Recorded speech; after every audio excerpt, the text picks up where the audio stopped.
राधे कृष्णा दोस्तों, ये कहानी लड्डू गोपाल की छोटी सी। एक दिन वृंदावन में कुम्मन दास के लिए भागवत कथा करने का न्योता आया।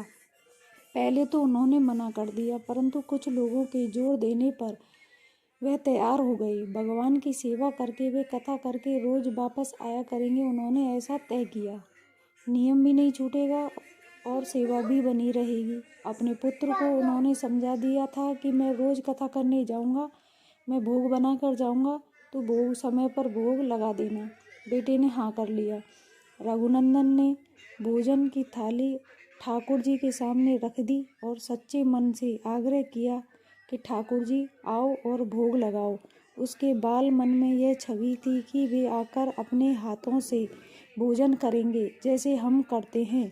बार बार आग्रह किया, लेकिन भोजन जैसे था वैसा ही रखा था और वह उदास हो गया और रोते हुए ठाकुर जी को पुकारा और कहने लगा, आओ भोग लगाओ। ठाकुर जी ने बालक का रूप धारण कर भोजन करने बैठ गए और रघुनंदन प्रसन्न हो गया।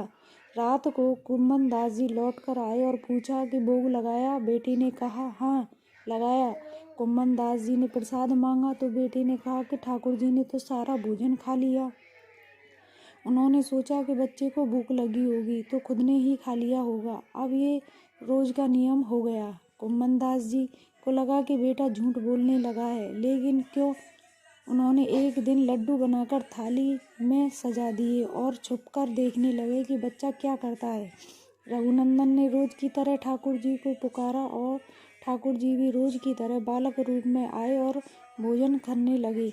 यह देखकर कुम्मन दास जी दौड़कर आए और चरणों में गिरकर विनती करने लगे।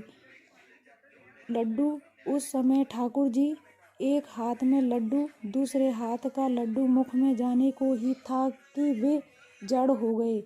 इसके बाद से उनकी इसी रूप की पूजा होने लगी और लड्डू गोपाल कहलाए जाने लगे।